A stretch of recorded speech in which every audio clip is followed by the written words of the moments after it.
Hello and welcome to the Daily Royal. My name is Shelby and I have been a royal watcher for the past 10 years. In this podcast, I talk about the daily events of 7 of the European monarchies. So I talk about Belgium, the UK, Denmark, the Netherlands, Norway, Spain, and Sweden. I upload Monday through Friday with occasional bonus episodes here and there. Today is Monday, April 12th of 2021. So, today was a bit of a slow day. I am really thoroughly surprised, with how busy the calendars looked. But it was a pretty slow start to the week. I really think based on calendars alone, it seems like the Spanish and Swedish royal families are kind of the only ones with a lot of engagements this week, which is fine, but makes for interesting podcasts. So as we are going to do through the rest of this week, we're going to start off by sharing any information about Prince Philip, the Duke of Edinburgh, that comes out of the royal family's website and social media postings. So today, the social media focused on Prince Philip's military commitment. So it focused on his time in the Royal Navy, his time at the British Royal Navy School at Dartmouth, and his career.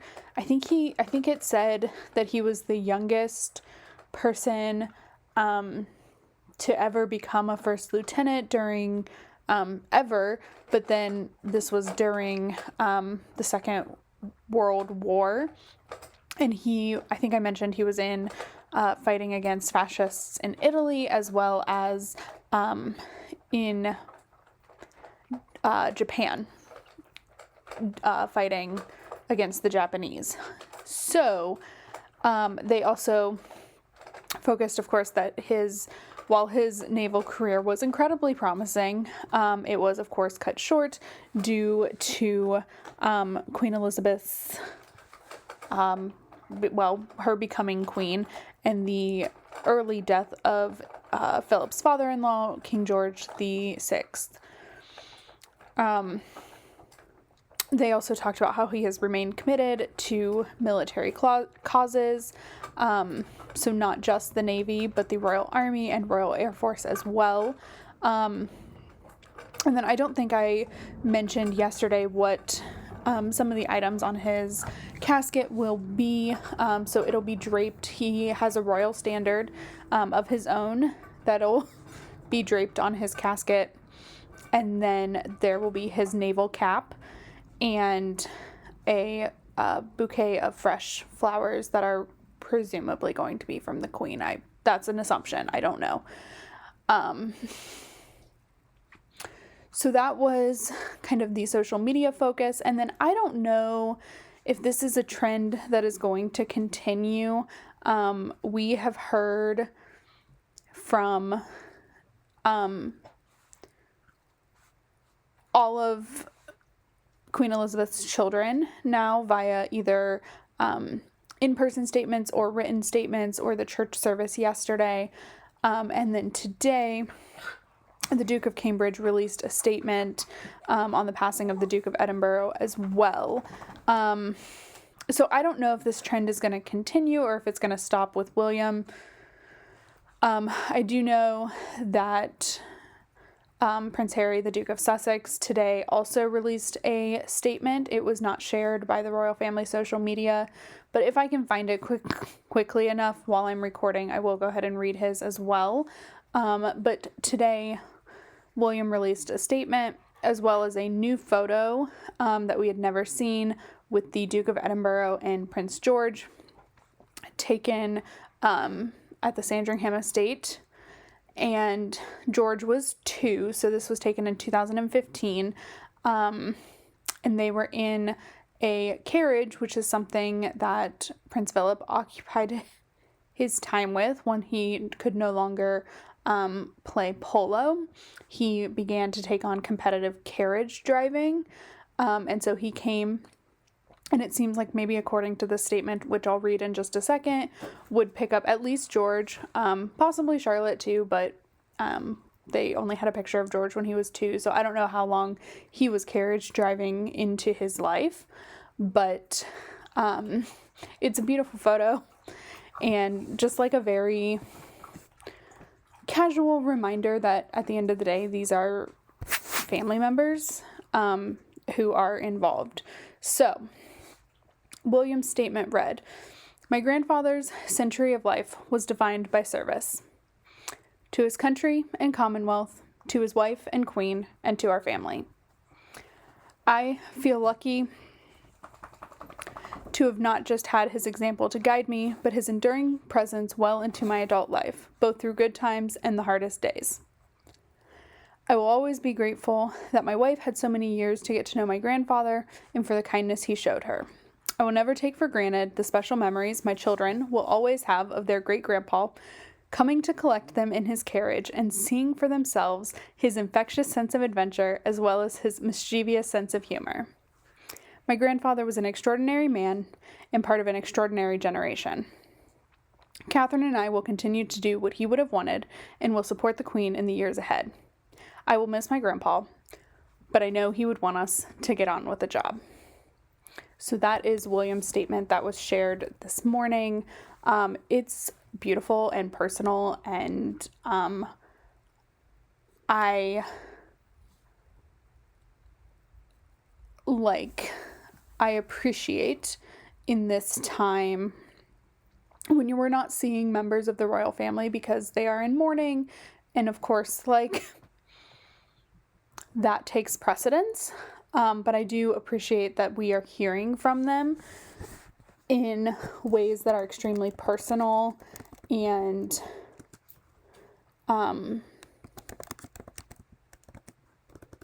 relevant to their own specific lives. So this is something I wasn't sure if I would touch on after reading the statement myself, but I have decided to. So when he says, both through good times and the hardest days, my first instinct is, of course, the fact that William and his brother Harry both walked behind the coffin of their mother in a very public funeral, and beside them was their grandfather, was Prince Philip, and it was very much a way for him to support them through that, because I cannot imagine. They've both talked about how hard that was, and so they had Philip behind them or with them to just be there. So that was incredibly important. And then I will go ahead and read the Duke of Sussex's statement as well. Like I said, this was not shared with the British royal family social media. It was released via Harry's own personal communications team because he's not a working member of the royal family. But I know people are interested, and I said yesterday that I wanted to commemorate everything in regards to this. So, I think this is the start of his statement. Okay. So, my grandfather was a man of service, honor, and great humor. He was authentically himself with a seriously sharp wit and could hold the attention of any room due to his charm. And also because you never knew what he might say next. He will be remembered as the longest reigning consort to the monarch, a decorated serviceman, a prince, and a duke. But to me, like many of you who have lost a loved one or grandparent over the pain of this past year, he was my grandpa, master of the barbecue, legend of banter, and cheeky right till the end. He has been a rock for Her Majesty the Queen with unparalleled devotion, by her side for 73 years of marriage. And while I could go on, I know that right now he would say to us, all of us, "Oh, do get on with it." So on that note, Grandpa, thank you for your service, your dedication to Granny, and for always being yourself. You will be sorely missed, but always remembered by the nation and the world. Meghan, Archie, and I, parentheses, as well as your future great-granddaughter, will always hold a special place for you in our hearts. And then he signed it per mare per terram, which means in Latin, by sea, by land. So that is Harry's statement on the passing of his grandfather. Those are the bits of news that came out today. I suspect we'll see much of the same pattern over the remaining days till the funeral. And so that is where this segment, this top starting segment, is going to end.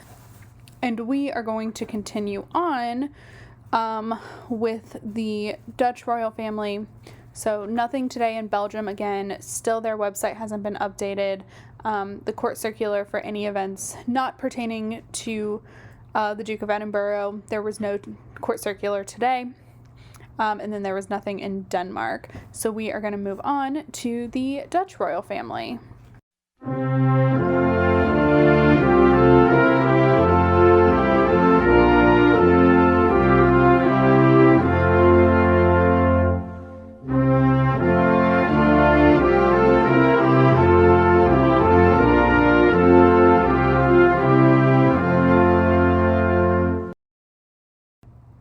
This is actually a thing that was not on the calendar for the Dutch royal family. I just happened to see it while I was scrolling on Twitter and thought it might be interesting to talk about because I've noticed that a few things have alluded to this, but it's never on the calendar. So today, the Prime Minister's calendar noted that he and King Willem-Alexander had their weekly audience. And so I wanted to talk about this a little bit because in kind of my looking through the calendars and figuring out King Willem-Alexander's constitutional role in the formation of the new Dutch government, I read or saw somewhere that he does have weekly audiences with the Prime Minister. However, the royal household never makes mention of them in any of their postings, unless it's for something like when they resigned, then it was in there. Like when the current Prime Minister resigned from this session, or this past session, upon creation of a new government, that was there, but the weekly meetings were not. And so I don't know that I'll always see them. I don't know that I will talk about them every time I see them because there's not a lot to talk about from these, especially like it doesn't even show up on Willem-Alexander's calendar, like official calendar. So I don't know that I'll talk about it very often, but I wanted to talk about it in this time period because, of course, we are living in the bizarre world of a government formation from the Netherlands, that things are just like, it's interesting. I haven't done a whole lot of new research on this just because there's been a few things going on. So I don't know what the new status is, but it's interesting. The reason this was pointed to is because this is their first in-person audience in a long time, due to COVID restrictions and just general safety precautions. They've been just holding telephone conversations or even just like quick check-ins that aren't noted on either calendar. But this one was making a little bit of news in the Dutch royal family following because they met in person. So not a whole lot to say on that because I don't know the inner workings of the government formation. I'm guessing things are still complicated. But I just wanted to talk about that because that's not something that we typically see. And also because the day was really slow. So there's not a lot to talk about, so I threw that in. Also, I apologize. If you guys have been listening for a while, you know I will have this like cough attack every now and then for the past 8 or 9 months or something. I don't really know what's going on, but over the past couple days, I've just been having a hard time breathing. I don't know if it's asthma. I don't think it's COVID. I haven't been anywhere long enough to be exposed to COVID, so I don't think it's COVID. Also, I'm officially like half vaccinated now, so I don't know. But that is our little update from the Dutch royal family. I'm sorry I can barely make it through a sentence without gasping for air. So that is what's going on in the Netherlands, and now we are going to make a quick jump over to Norway.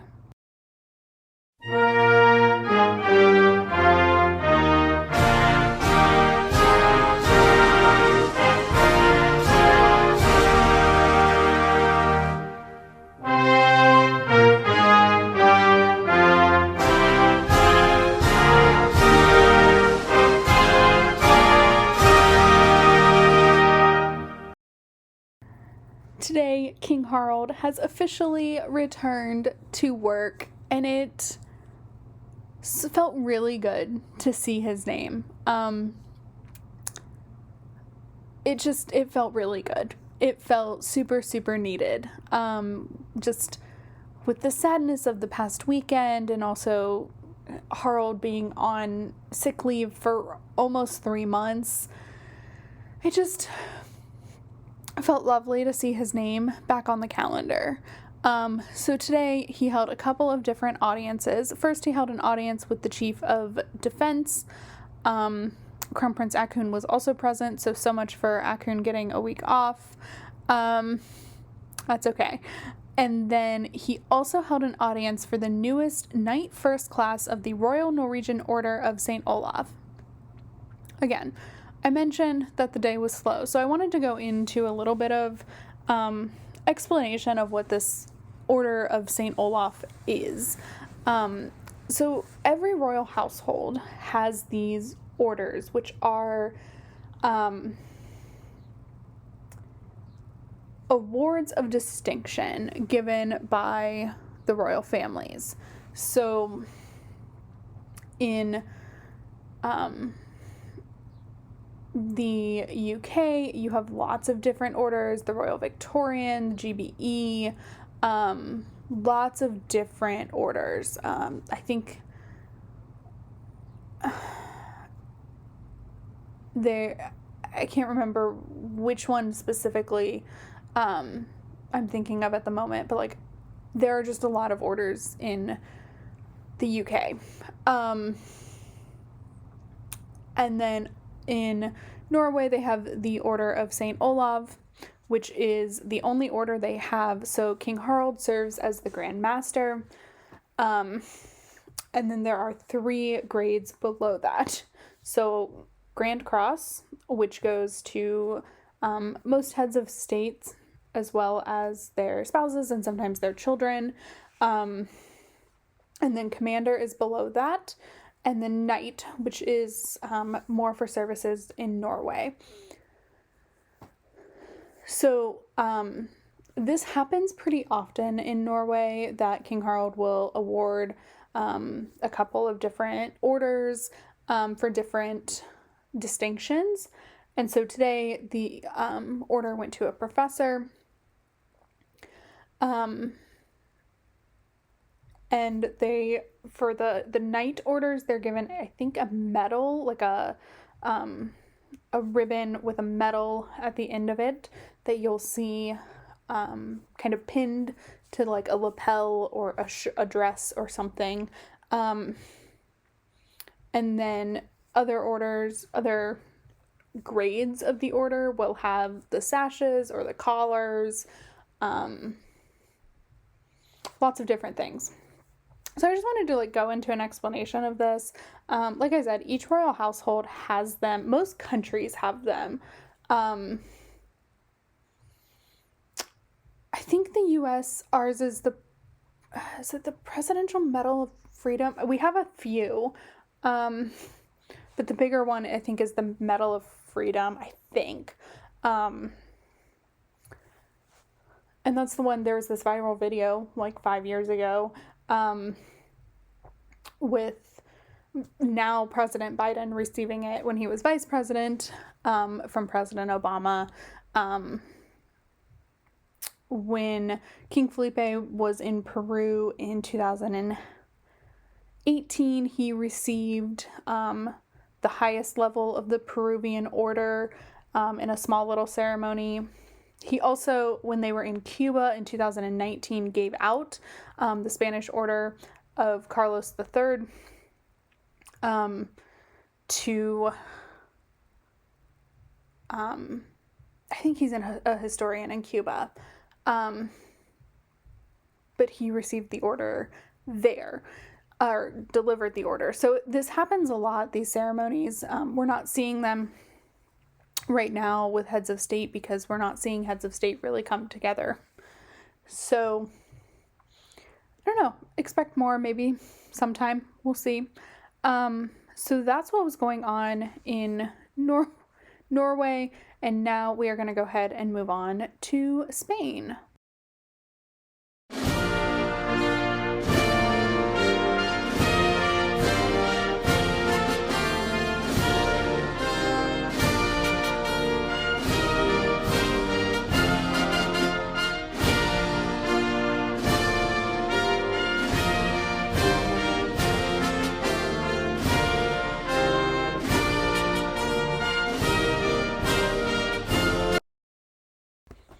There was just one event today in the Spanish royal family. Technically there were two. Okay, let me preface this. So sometimes if you pay attention to other royal families, you will see different members of the family doing events, and I don't talk about them because I only talk about very specific members of each royal family. So in countries that have abdicated monarchs and therefore former kings and queens, this is, King Albert in Belgium, King Juan Carlos in Spain, their wives. So today, Queen Sofia, the former Queen of Spain, did have an event, but I don't talk about her events. I don't talk about any of the former royal events really since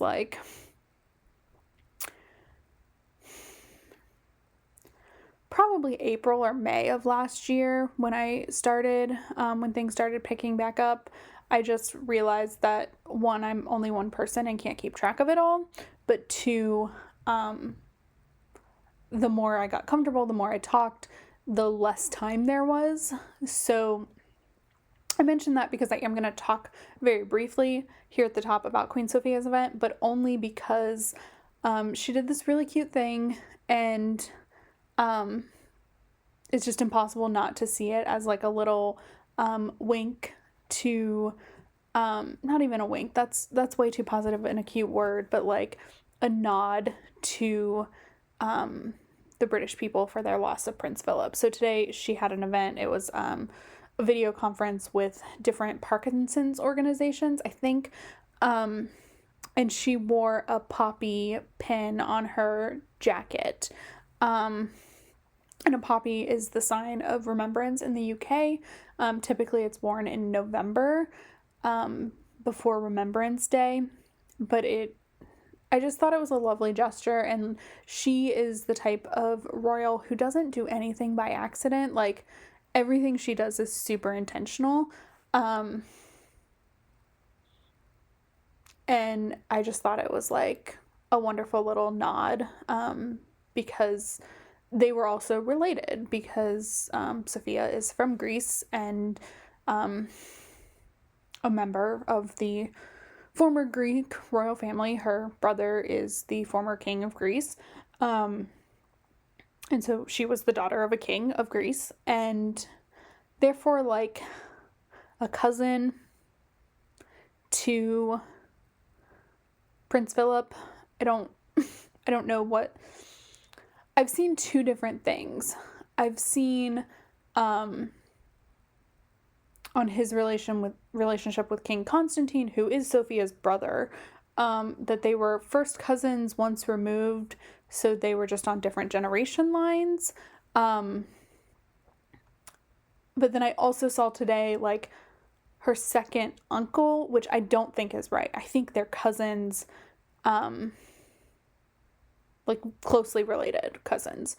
So I just thought that that was a nice nod to her relationship with him. Okay, so now on to the event that I actually am going to talk about. So today, Queen Letizia attended an event at the Congress of Deputies, which is the main governing building for the Spanish government, in honor of Clara Campoamor, who was the leader of the suffragette movement in Spain. So, in my understanding, I think this was before the Civil War in Spain.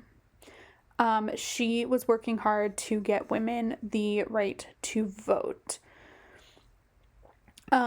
which they then won. They were able to vote. So the Constitution of 1931, which would have been probably the Constitution after Spain became a republic. And then after that was the Civil War. But she implemented that, and of course, obviously after, and I think through the dictatorship, women were able to vote. But I don't know what elections looked like during the Franco dictatorship. So if they were able to, like, if there was voting happening, they were able to vote, but I don't know what that looked like. I thought this event was really, really cool because Spain is in an interesting situation right now where they are, their cabinet is more women than men, which is very rare. I think when I was reading that, they're like the 6th country in the world to have that happen and the 4th or something in the EU. So the president of the government of Spain is a man, but then he has like 3 vice presidents, all women. The president of the Congress of Deputies, which is the higher governing house in Spain, is a woman. The president of the Senate is a woman. It was just really awesome. And so accompanying Queen Letizia was the president of the Congress of Deputies, the president of the Senate, and the first vice president of the government. So it was just like a feminist dream. And they were talking about, women's right to vote and in Spain and like the role of women in Spain and just like a wonderful moment of feminism. It was lovely. So that's what was going on in Spain today. It was just a really cool event. But with that, we are going to go ahead now and move on to the Swedish royal family.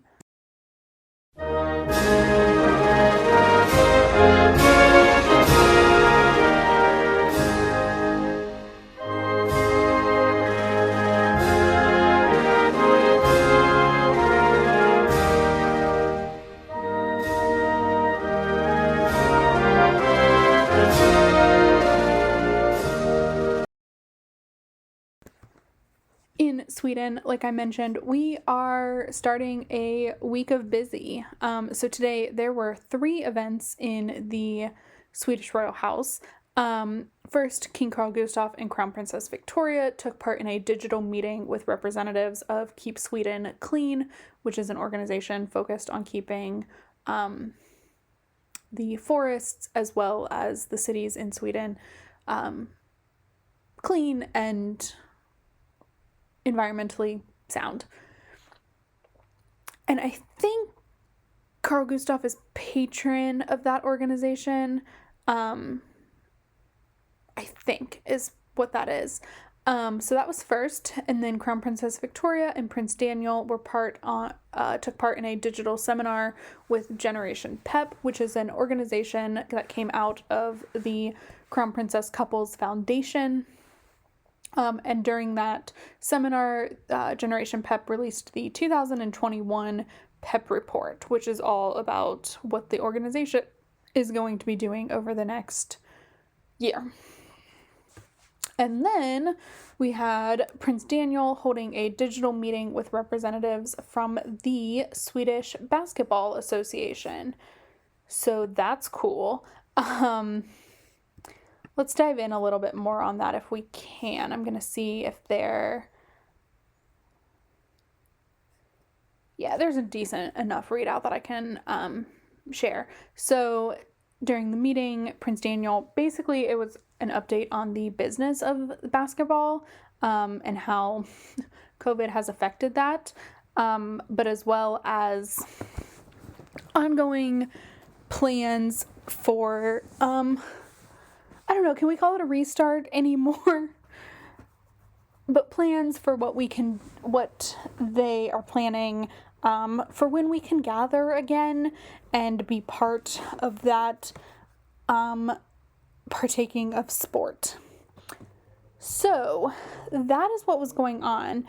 On the note of sport, I have fallen into a rewatching of Olympic Games. I don't know what this is about. I don't like sports really at all, but I think I've just been really bored. Not gonna lie, definitely tried to find some Spanish soccer games. Football, sorry, non-Americans. But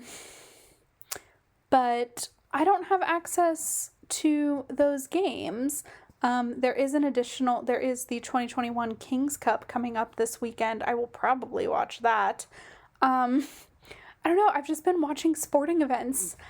I don't know what that's about, but it's been really interesting.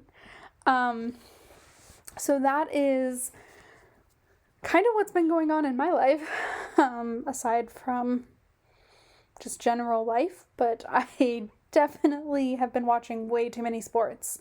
So anyway, we are going to end this episode here. I hope you find this balance of like a little bit more somber at the top and then just diving into like the normal events of the day. Okay. I mentioned in the special episode that went up on Saturday, this is a new experience for me. I didn't want to stop recording on daily events. However, it is a weird experience to kind of go on. But if you're finding this okay, please let me know.